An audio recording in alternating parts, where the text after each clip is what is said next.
Почнува вакцинацијата против бруцелоза кај овците и козите. Во периодот што следи, ветеринарни екипи ќе влезат во трлата во Штипскиот и Карбинскиот регион со цел да ја започнат заштитата против една од најраспространетите болести во овој крај.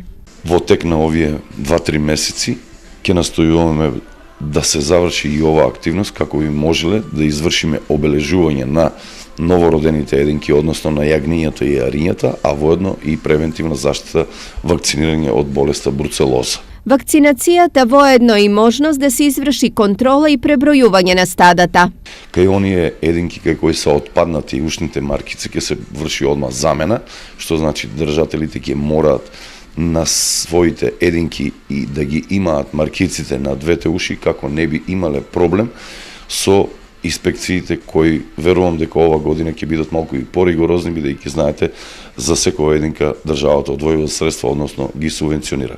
Инаку бруцелозата е една од најзастапените болести кај ситниот добиток, особено во Потплачковичкиот регион. Со години наназад, Штипско, Карбинско и Радовишко беа центри на епидемија од бруцелоза и кај добитокот и кај луѓето. Најалармантна состојбата била во 2007 година, кога болеста е регистрирана кај близу 19.000 овци и кози и кај 800 луѓе. Покривањето на штетите само за уништување на добитокот за 10 години, државата ја чинела 860 милиони денари. Континуираната едукација и редовната вакцинација за 5 години болеста во регионот ја сведе на минимум, а ланските контроли не покажаа присуство на бруцелоза кај контролираниот добиток. За ваквата состојба да се одржи, неопходна е редовна вакцинација и перманентно следење на состојбата.